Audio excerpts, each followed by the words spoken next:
Buenas noches, hermanos. Señor le bendiga. Vamos a abrir nuestras Biblias en Romanos capítulo 2. Y vamos a continuar con el estudio que hacemos del libro de Romanos. Y vamos a tener la lectura a partir del versículo 6 hasta el versículo 11. Romanos 2, versículo 6 hasta el 11. Si alguien no tiene una Biblia, que le presten una. ¿Todos tienen Biblia? Vamos a leer para tener un poco el contexto del pasaje desde el verso 5. Romanos 2, 5. Dice así la palabra de Dios.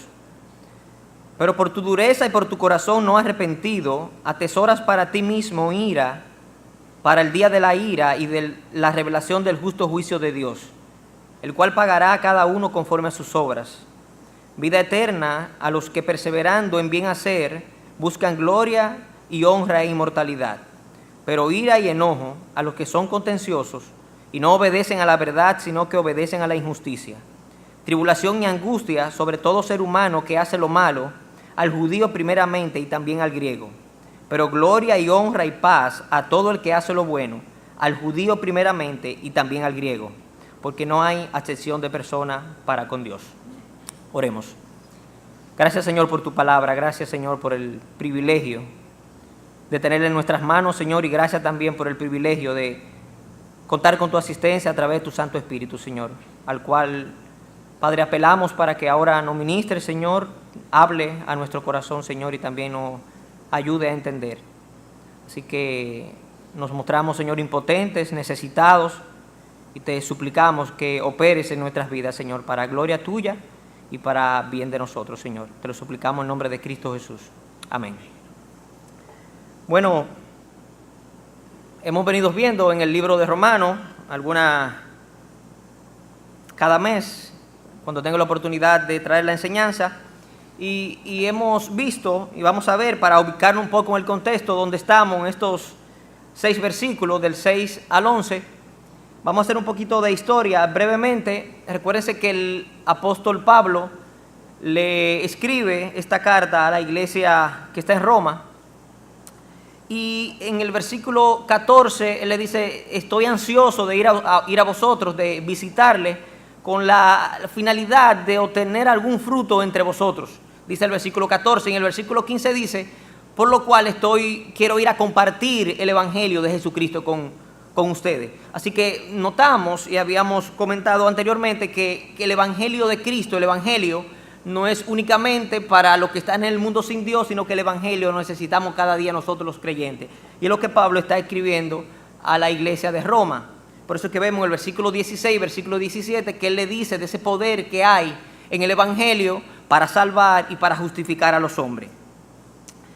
Sin embargo, Pablo sigue hablando a partir del versículo 18 del capítulo 1 hasta donde estamos nosotros hoy. Nos damos cuenta que todo lo que Pablo ha enfatizado y ha evidenciado es la ira de Dios sobre el hombre por la maldad del hombre. O sea que Pablo lo que está enfatizando del versículo 1, versículo 18 hasta el capítulo 2 donde estamos es la oscuridad de la maldad del corazón de los hombres, ese pecado que mora en la naturaleza caída del hombre tenebroso. Y vemos que en el verso 20 él está diciendo a los gentiles, a los que no tenían la ley de Dios, le está diciendo: ustedes no tendrán excusa el día de la ira y del justo juicio de Dios, porque Dios de alguna manera se le ha manifestado y ustedes no han querido dar la gloria a Dios. Y le dice: ustedes no tendrán excusa porque son sujetos de la ira de Dios. Y vemos en el versículo 24 del capítulo 1, en el versículo 26 del capítulo 1, en el versículo 28, qué tan grande llega la profundidad del pecado de los hombres sin Dios. Y vemos ahí en esos versículos que toda maldad del hombre, toda oscuridad del corazón del hombre viene fruto del hombre resistirse a ese Dios y de no querer tomar en cuenta a Dios. Entonces vemos que Pablo está hablando de mucho pecado que tiene el hombre en su corazón y le dice eso a los gentiles. Así que en el capítulo 2, a partir del capítulo 2, no solamente le habla a los gentiles, sino que le habla al pueblo judío. Y le está hablando a un pueblo judío que se cree merecedor de los privilegios divinos, que se cree merecedor del cuidado de Dios. es un pueblo que viene descendiente de Abraham, a quien Dios le había hecho la promesa, así que ellos se creían partícipe de esa herencia celestial, fruto de esa descendencia carnal que tenían. Así que a ese pueblo, que inclusive ellos cuestionaban y juzgaban la aptitud de los gentiles, Pablo le dice, ustedes que juzgan hacen lo mismo, hay la misma maldad en su corazón, hay el mismo pecado en su corazón, por lo cual ustedes judíos, el día de la ira y del justo juicio de Dios tampoco tendrán excusas delante de Dios. Ni gentiles ni judíos tendrán excusa en el día del juicio delante de Dios. Y si ustedes ven el versículo 12 del capítulo 2, dice, porque todo lo que sin ley han pecado, sin ley también perecerán, refiriéndose a los judíos, aquellos que no le importaba a Dios, que estaban lejos de las promesas de Dios, y todo lo que bajo la ley han pecado, refiriéndose a los pueblos judíos, dice, bajo la ley serán juzgados. Es decir, tanto los judíos, tanto los gentiles, perecerán, no tendrán excusa, Dios los juzgará si realmente no abrazan la promesa de Dios. Entonces, esto es una verdad totalmente dolorosa para toda la humanidad, porque es una verdad que no excluye a nadie.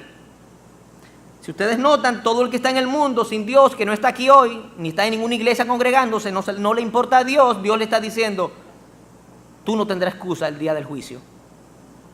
Pero también se lo dice a aquellas personas que de algún modo están dentro de una religión cualquiera, inclusive a nosotros mismos que estamos sentados aquí. Recuerden que esta carta fue escrita a creyentes, a la iglesia, fue escrita a la iglesia de Roma.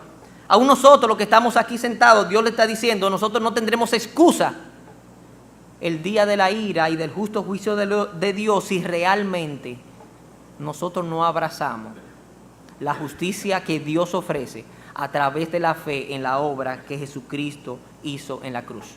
Así que no hay acepción de personas, como dice el versículo 11 del pasaje que estamos leyendo. Dice el versículo 11, porque no hay acepción de personas para con Dios.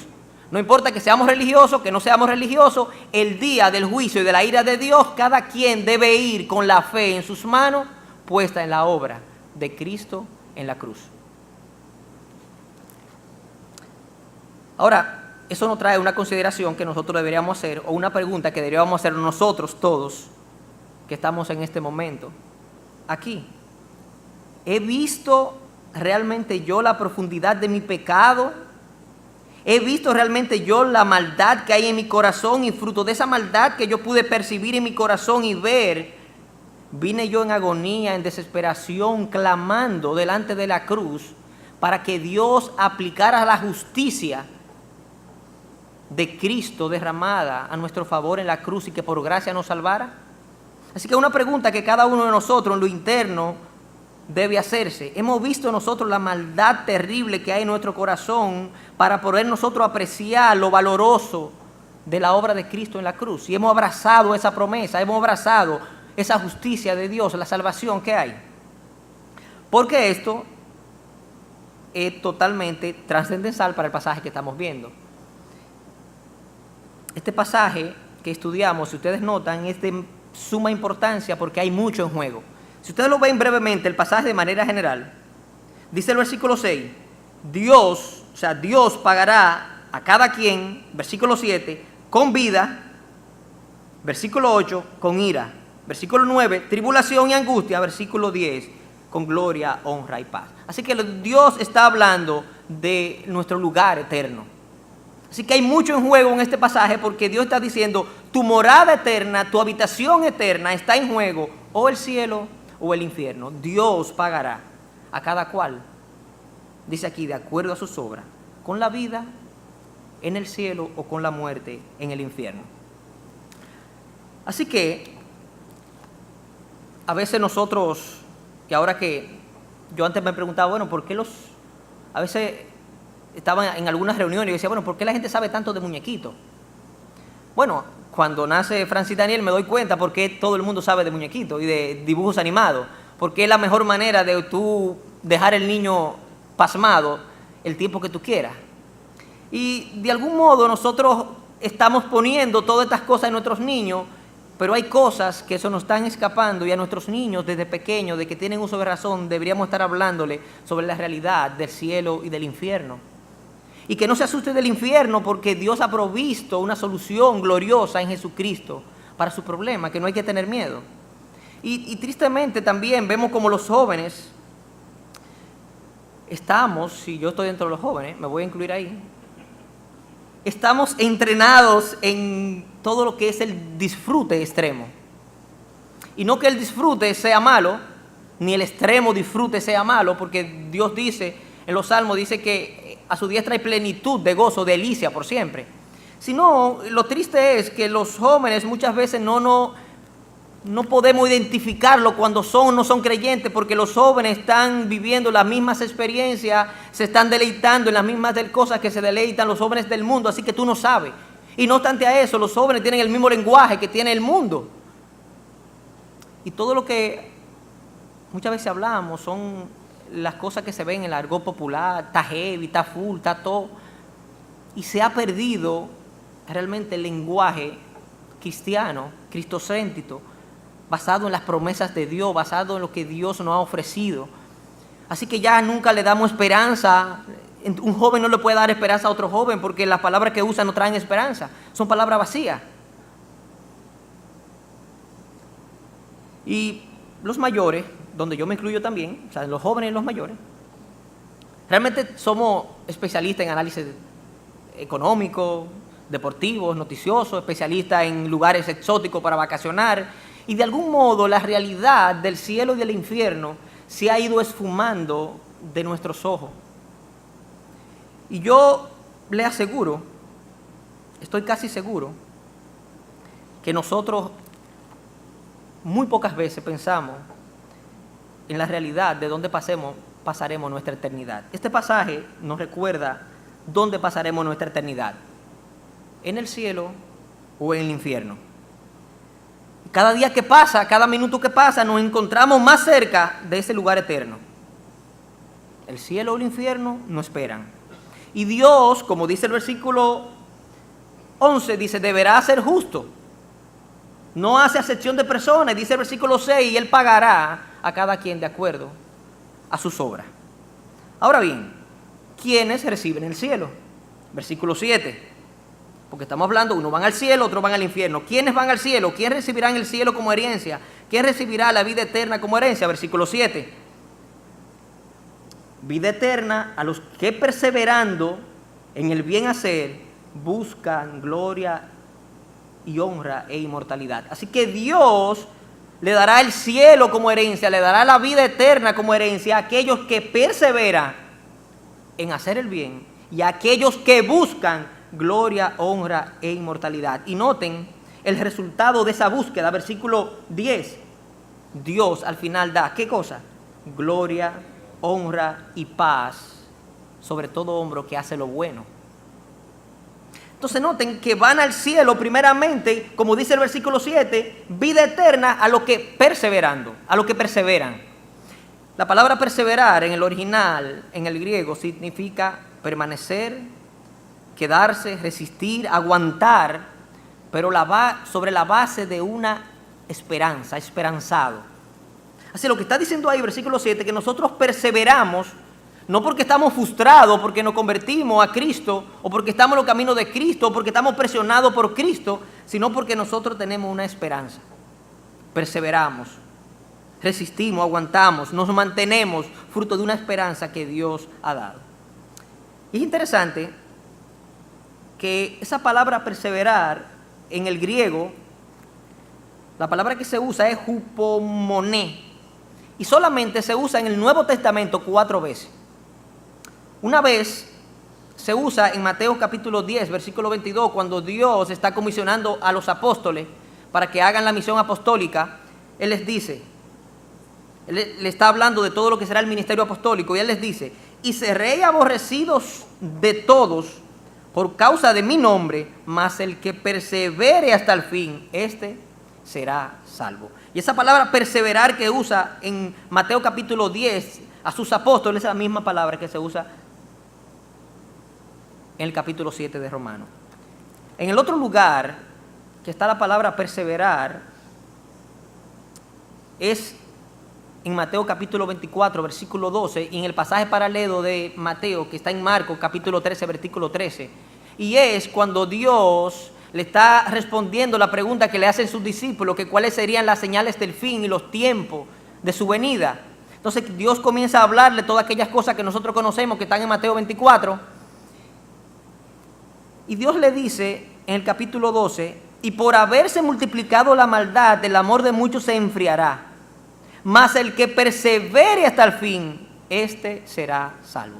Noten que la palabra perseverar que se usa aquí, la palabra en griego que se usa para traducir en el español la palabra perseverar, siempre se refiere a un resistir, a un aguante, a una permanencia, a un perseverar ante nuestra vida, ante nuestra eternidad y ante la salvación. Así que esa palabra es totalmente determinante, porque si nosotros realmente perseveramos, que es lo que está diciendo el Señor en el versículo 7, entraremos a la vida, tendremos el cielo. Así que el que no persevera no tendrá el cielo. Si vemos el verso 7, de nuevo, de Romanos donde estamos, y lo vemos a la luz de Romanos 1:21, si ven conmigo Romanos 1:21, ustedes van a notar que Pablo ha dicho y ha dejado claro que el problema del hombre, la raíz del pecado del hombre, la esencia del pecado es fruto de que el hombre no quiere darle gloria a Dios ni quiere dar gracia a Dios. Así que el hombre, la naturaleza y la raíz del pecado es que el hombre resiste la voluntad de Dios. El hombre no quiere a Dios. Así que si vemos el versículo 7 a la luz de ese pasaje, nos damos cuenta que los que perseveran son aquellos que hacen el bien, pero que buscan la gloria de Dios, aquellos que dependen de Dios, aquellos que dan gracia a Dios, son aquellos que perseveran. Así que tenemos que perseverar hasta el final, nosotros siendo agradecidos de Dios, dándole la gloria a Dios. Y tenemos que aguantar y resistir el ardiente deseo que tenemos nosotros mismos de querer nosotros robarle la gloria a Dios y de querer nosotros vivir para nosotros mismos. Lo que queremos nosotros, querido hermano, y esa es la esencia del pecado, es que nosotros no queremos depender absolutamente de Dios, y por eso hay cosas que nosotros cedemos a Dios y otras no se las cedemos. Porque hay dioses que nosotros hemos creado para nosotros mismos, en los cuales nosotros dependemos, y hay áreas de nuestras vidas que no son de Dios, sino que son nuestras. Dice la Biblia que esa es la raíz, la esencia del pecado del hombre. Los que glorifican a Dios tendrán el cielo, tendrán la vida. Los que dan acción de gracia a Dios en su vida, los que dependen de Dios en sus vidas, recibirán la vida eterna.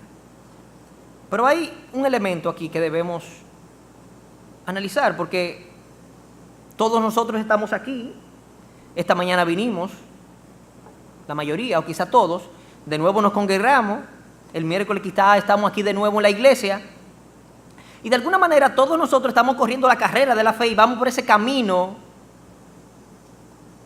o ese camino hacia la vida, o ese camino de salvación. Eso pudiéramos decir nosotros, pero es interesante que los que vienen en la mañana y no vienen en la tarde, ni vienen el miércoles, entienden lo mismo.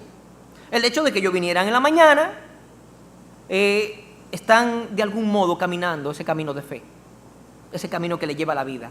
Pero lo mismo dicen las diferentes denominaciones religiosas. Lo dice mismo el mormón, el testigo de Jehová, el adventista, el católico, el musulmán.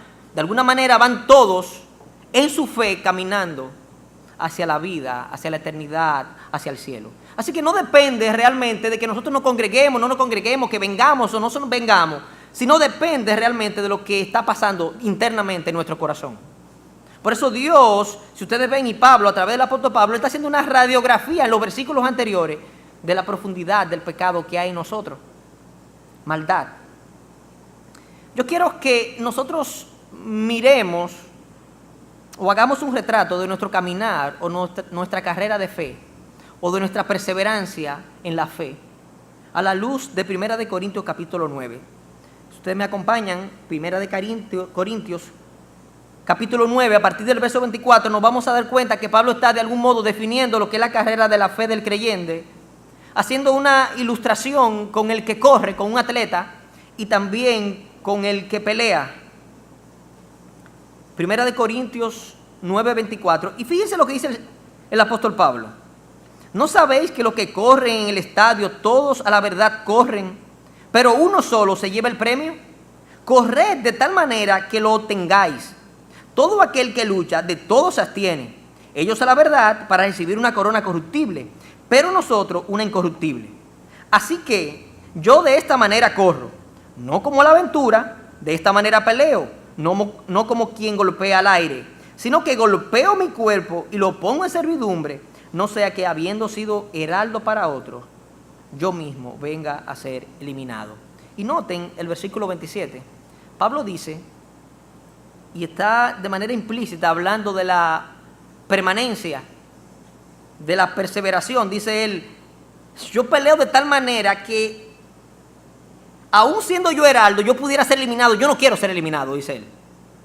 Noten que la carrera de la fe no es como nosotros lo determinemos. Lo primero que dice el verso 24, que todo el mundo está corriendo. Y de alguna manera todo el mundo está corriendo, donde quiera que esté, está corriendo con la finalidad de tener una relación con Dios y de ganarse el cielo. Pero lo que dice el apóstol Pablo, dice, no todos llegan y obtienen el premio. Cuando un atleta corre, hay una competencia en atletismo, hay uno que gana. Así en la carrera de fe, no todos entran, no todos reciben el premio. Y dice el mismo versículo 24 la razón. Corred de tal manera que lo tengáis. Hay una manera correcta de correr la carrera de la fe. No es como yo piense, no es como yo lo determine, no como yo quiera, sino como Dios lo ha determinado en su palabra. La carrera de la fe tiene reglas. Y para ganar y llegar y obtener el premio hay que correr de la manera determinada. Ahora bien, si ustedes notan el versículo 25, dice el versículo 25 que esa carrera, dice, todo aquel que lucha, de todo se atiene, ello a la verdad, para recibir una corona corruptible, pero nosotros una incorruptible. Así que el que corre la carrera de la fe está luchando por algo que se le ha prometido. Un atleta cuando lucha, ustedes ven la emoción. Cuando corría Félix Sánchez el otro día para el país y ganó el oro, todo el país se conmovió y todo el mundo salió a la calle y todos los textos y todo el mundo, alegría porque se obtuvo una corona de oro de mucho valor a nivel internacional, una corona olímpica. Así que el creyente, el que corre porque realmente tiene un premio que él valora, que le han dado, que Dios le ha puesto con mucho valor y él está corriendo la carrera en busca de ganar, de obtener ese premio, en este caso de ganar el cielo. Y dice el versículo 26 que dice Pablo, yo no corro, mírenlo conmigo, yo de esta manera corro no como la aventura, yo no estoy corriendo como a lo loco, yo no estoy cogiendo para donde quiera, dice, yo no corro la aventura. Él está corriendo poniendo los ojos en algo. Él está mirando su objetivo. Dice, de esta manera peleo, no como quien golpea al aire. Dice, no estoy peleando, tirando golpes a lo loco, sino dice, yo golpeo. Y miren cómo dice el versículo 27. Él sabía quién era su enemigo. Dice el apóstol Pablo, versículo 27, sino que golpeo mi cuerpo y lo pongo a servidumbre. Noten que en la carrera de la fe, el obstáculo, el enemigo que tenemos somos nosotros mismos. Y dice Pablo que de tal manera de él ganar y para no ser eliminado, al final él dice, yo estoy corriendo la carrera de la manera correcta. Dice, yo estoy poniendo los ojos en el galardón correcto, en el premio. Yo sé cuál es el premio que me han ofrecido. Así que yo he puesto los ojos en mi objetivo. Dice, y yo golpeo el enemigo que tengo. Dice, mi cuerpo y lo someto a servidumbre. La verdad que todos los hombres queremos la paz, la gloria y la honra que el cielo ofrece. Todos los hombres se estimulan y hay pocos hombres, yo entiendo, quizás hasta los ateos, que quieren paz. De hecho, cuando una persona se muere, no importa que sea creyente o no, la gente dice, bueno, en paz. Todo el mundo de alguna manera anhela esa paz que Dios ofrece y el corazón de cada hombre de algún modo se lo revela, porque Dios así se ha encargado de hacerlo. Pero dice la Biblia, y a la luz de este pasaje de Corinto, es necesario correr de la manera correcta si queremos llegar al cielo. es necesario que nosotros miremos y valoremos en la justa dimensión el tesoro, la recompensa y el premio que se nos ha ofrecido. Y esperanzado en ese premio, nosotros corremos con paciencia, resistiendo nuestro propio deseo, que es lo que Pablo hacía. Dice, yo golpeo mi cuerpo, yo resisto lo que mi cuerpo anhela. ¿Por qué? Por el premio que le han puesto. Dice, a tal punto que yo lo someto a servidumbre. Tú y yo, hermanos, sabemos que el mayor enemigo que tenemos para nosotros glorificar a Dios, para nosotros mantenernos y perseverar en la fe, en ser olor grato a Dios, somos nosotros mismos, son el pecado que mora en nosotros, es resistirnos a ese deseo que nosotros tenemos de hacer lo que queremos y no hacer la voluntad de Dios. Así que vemos que los que van al cielo y tienen vida eterna, lo primero que tienen que hacer es perseverar. Y nosotros debemos perseverar sabiendo que tenemos un enemigo, que ese enemigo es nosotros mismos, y nosotros tenemos que subyugar, resistir, aguantar ese enemigo que tenemos dentro, el hombre interior, el hombre carnal, con tal de nosotros perseverar, mirar el galardón que Dios nos ha ofrecido. Pero no solamente eso, si usted ve en el versículo 7 nueva vez,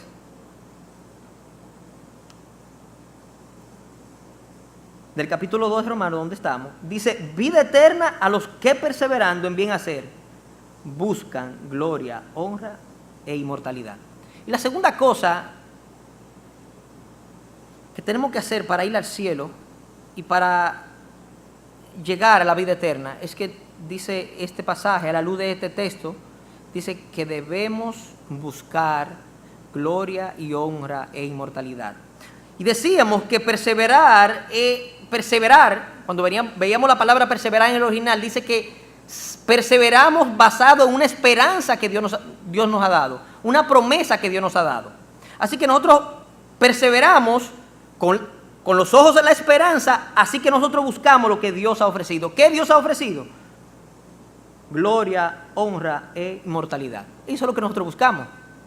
Y dice el versículo 10, si ustedes lo ven más para abajo, que al final Él va a pagar con tribulación y angustia a los que van al infierno, y a los que van al cielo pagará con gloria y honra y paz. Vemos la recompensa. Dios lo promete en el versículo 7 y vemos la recompensa en el versículo 10. Por lo cual debemos perseverar. Y también debemos buscar. Ahora, la palabra buscar aquí, en el original, en el griego, tiene una definición incierta, pero en sí quiere decir adorar. O sea, lo que están buscando a Dios, fruto de lo que Dios le ha prometido, dice ese verso, dice en el original que es un acto de adoración a Dios. Así que cuando buscamos la gloria, la honra y la inmortalidad que Dios ofrece, estamos adorando a Dios. Es un acto de adoración. Y Dios pagará con el cielo, pagará con vida esa búsqueda en adoración que nosotros tenemos perseverando en la promesa.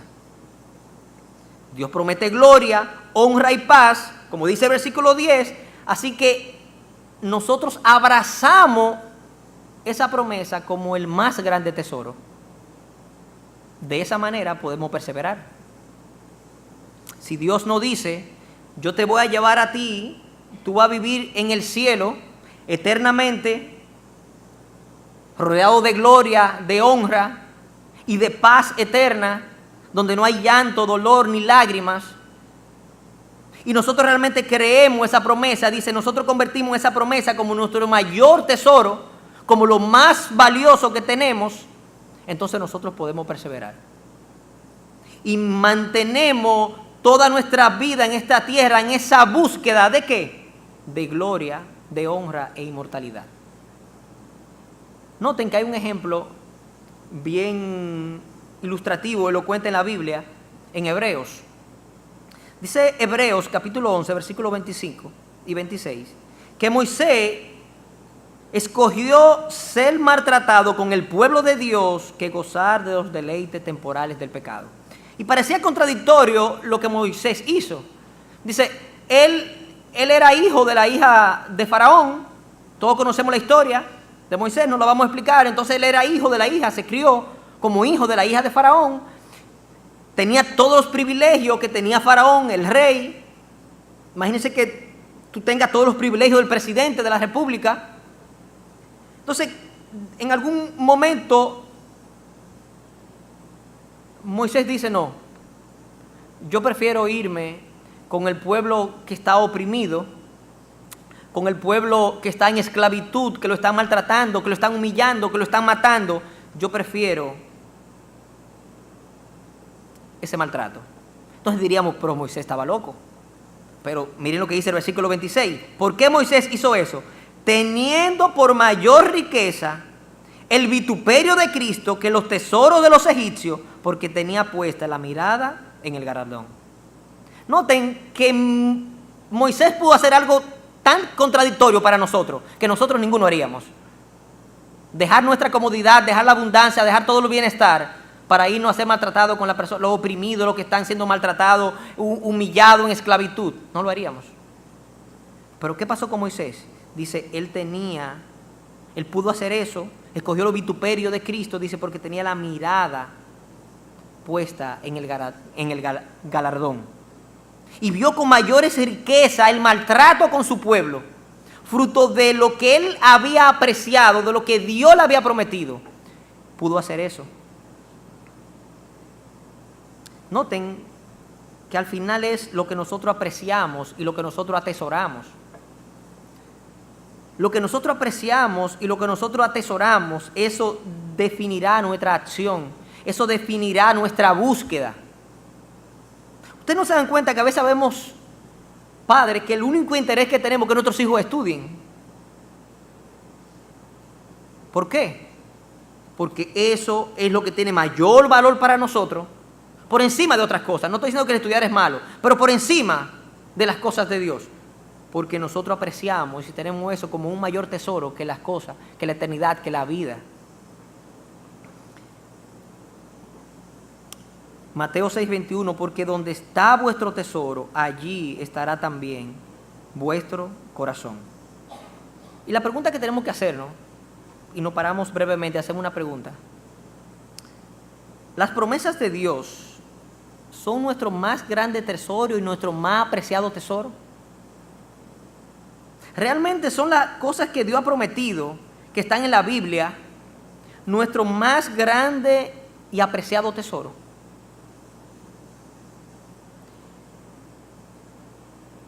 Y muchas veces ni sabemos cuáles son las promesas que están en la Biblia. Sabemos que Dios va a dar eternidad, porque ya es parte de nuestro lenguaje casi, pero no sabemos cuáles son las promesas que Dios ha dado en las Escrituras, que están para nosotros. Los que van al cielo son adoradores que buscan y confían en las promesas que Dios ha hecho, valoran las promesas que Dios ha hecho. Y es interesante, yo leía un libro y el escritor decía que la fe está compuesta de 3 elementos: el conocimiento, la creencia y la confianza. Y noten que nosotros podemos tener todo el conocimiento de las Escrituras, que es necesaria para que creamos, porque esa palabra es la que trae vida, habla del plan de Dios de redención, pero tenemos que creerla. Pero no basta con creerla, porque dice la misma Escritura en Santiago que los demonios creen y tiemblan. Tenemos que conocerla, tenemos que creerla, pero tenemos que confiar en la promesa. Tenemos que creer que lo que Dios ha prometido realmente Dios lo va a hacer. Y eso es lo que es fe. Ahí se completa la fe. Dios ha prometido que en la eternidad lo que ojo no vio ni lo que oído oyó, Él tiene preparado para nosotros, tenemos que creerlo. Y eso se convierte en nuestro tesoro. Y esa promesa se convierte en lo más preciado para nosotros. Nosotros vivimos de tal manera buscando llegar a ese tesoro que Dios en las Escrituras promete. Así que hemos visto, como dice el verso 7, que Dios dará vida a los que perseveran y a los que buscan gloria, honra e inmortalidad. Así que esos son los que van a la vida. Esos son los que van al cielo. Tendrán vida eterna. Ahora, ¿quiénes recibirán la ira, como dice el versículo 8, y el enojo de Dios? ¿Quiénes recibirán el infierno? Versículo 8. Ahí mismo. Pero ira y enojo a los que son contenciosos y no obedecen a la verdad, sino que obedecen a la injusticia, tribulación y angustia sobre todo ser humano que hace lo malo, al judío primeramente y también al griego. Y la palabra que vemos ahí dice, Él pagará con ira y enojo a los que son contenciosos. Y la palabra contencioso significa facción o bando. O sea, está diciendo que nosotros, en vez de seguir el camino de Dios, dice, ahora nosotros hemos tomado nuestro propio bando, nuestro propio camino. Y si vemos ese pasaje, ese versículo 8, a la luz de Romanos 1:21 de nuevo, donde dice que el pecado es nosotros no dar gloria a Dios ni dar gracia a Dios, no depender de Dios. Entonces, cuando dice que somos contenciosos, está diciendo que nos estamos oponiendo a lo que Dios ha determinado que es su camino. Dios dice, el hombre debe depender de mí, debe darme gracia y debe vivir para mi gloria. Y el contencioso dice, Dios, yo no quiero vivir para ti, tú no me interesas, yo no te quiero en mi camino, yo no te voy a dar la gloria, ni voy a depender de ti, ni te voy a dar gracia. Eso hace el contencioso. Así que nosotros elegimos nuestros propios caminos. Y noten ahí mismo, en Romanos 1:21, miren el versículo 22. Leemos 1:21. Pues habiendo conocido a Dios, no le glorificaron como a Dios, ni le dieron gracia, sino que se envanecieron en su razonamiento y su necio corazón fue entenebrecido. El hecho de rechazar a Dios, nuestro corazón se pone aún más oscuro. Y luego, ¿qué pasa? Versículo 22. No creemos sabios. Profesando ser sabios se hacen necios. Y cambiaron la gloria de Dios incorruptible en semejanza de imagen de hombre. Así que noten el intercambio que hacemos. Debemos dar gloria a Dios, debemos depender de Dios, debemos dar gracia a Dios. Así que no lo hacemos, nos envanecemos, nos creemos más sabios que Dios y cambiamos esa gloria, esa verdad, por la verdad que nosotros no inventamos. Y el pecado es terrible y totalmente... Miren qué dice el versículo 25. No solamente creamos la mentira, nuestro propio camino, sino que dice el versículo 25, y cambiaron la verdad de Dios por la mentira, honrando y dando culto a la criatura ante el Creador, el cual es bendito por los siglos. No obstante, nosotros cambiamos la verdad de que debemos glorificar a Dios, debemos depender de Dios, la cambiamos y inventamos nuestra propia verdad, sino que nosotros la adoramos y la honramos. Noten que hacemos una mentira y de esa mentira hacemos nuestro Dios al cual adoramos, al cual le glorificamos, del cual dependemos. Y les digo que el pecado es terrible porque si ustedes leen esos versículos rápidamente se dan cuenta que el hombre está haciendo una estupidez. De hecho, el mismo Señor lo dice, necio. Su necio corazón entenebrecido, una necedad, una estupidez. Sin embargo, el hombre adora aquellas cosas que él mismo crea, aquellas cosas que él mismo ama. Y cada uno de nosotros amamos cosas que a Dios le desagradan. Y es porque nosotros hemos cambiado la verdad, lo que Dios dice que es verdad, por lo que nosotros creemos que es nuestra propia verdad y nosotros no la creemos luego, la inventamos, la creemos y la adoramos, vivimos para ella.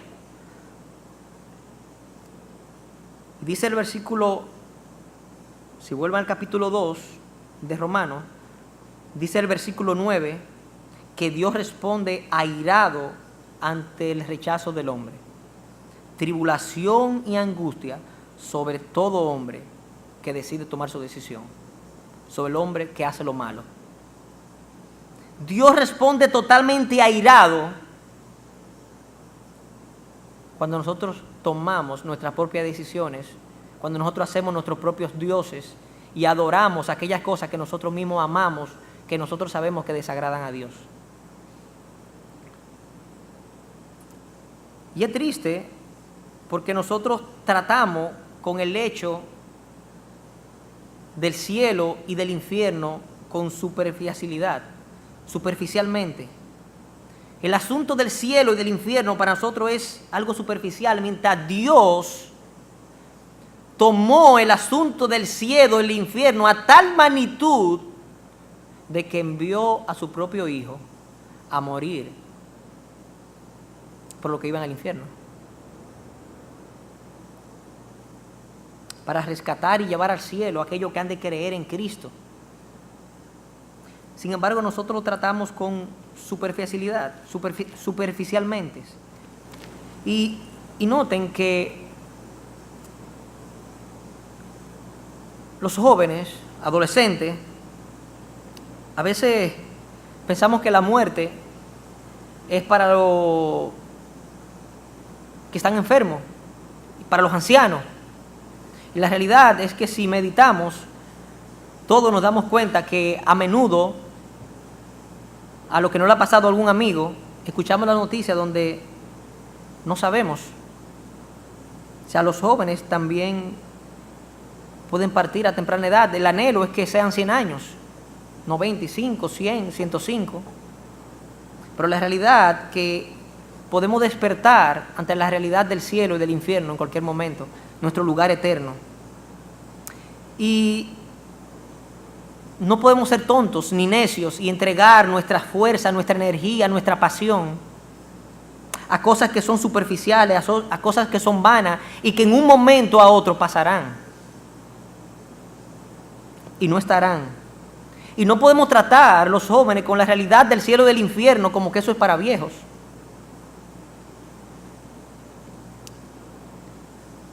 Un versículo que le gusta mucho a mi esposa, Eclesiastés capítulo 12, versículo 1. Acuérdate de tu Creador en los días de tu juventud, antes que vengan los días malos y los años en los cuales diga, no tengo en ellos contentamiento.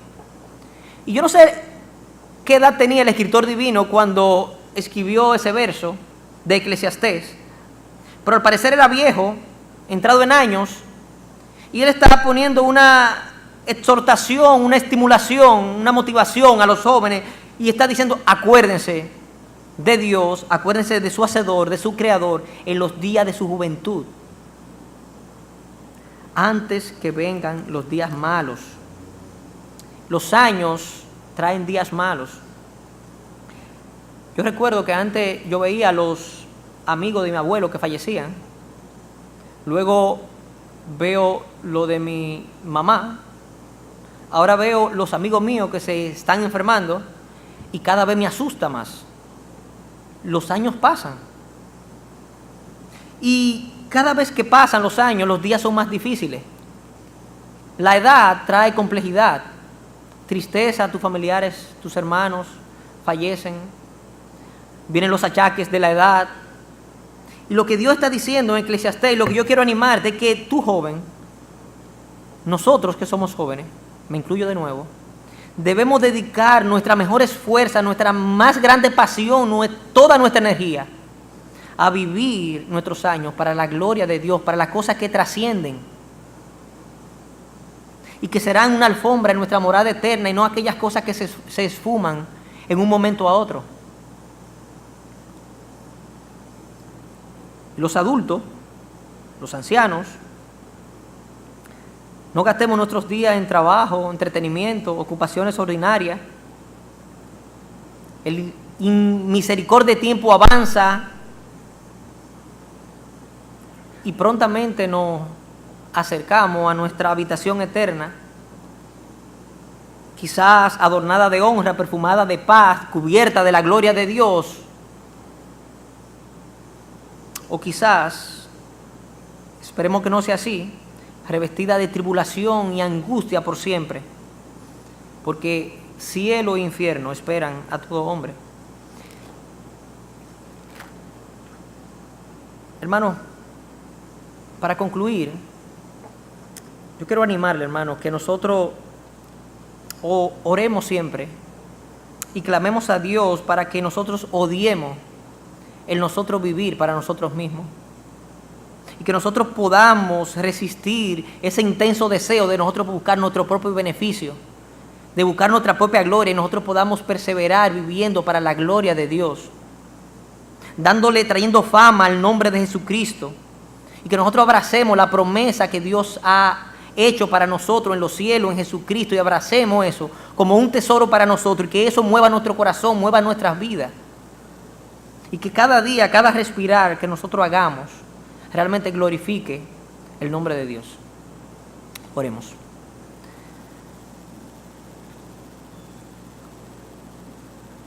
Padre, te pedimos perdón porque sabemos que efímeramente, Señor, hemos pensado sobre esta realidad, sobre la morada y la habitación eterna, Padre, que hay para aquellos que confían, para aquellos que viven para ti, que perseveran en la fe, Señor, y para aquellos que te desprecian, Señor, que rechazan, que no quieren depender de ti, Señor. Infierno eterno.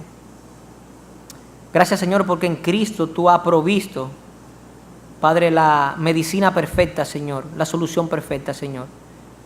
Y tú has dicho, Padre, que por medio de su sangre, Señor, tú nos limpias, Señor, y nos lleva a ese lugar glorioso, Señor. Así que aumenta nuestra fe, Señor, y ayúdanos a vivir para ti y para tu gloria. En nombre de Jesucristo te lo pedimos. Amén.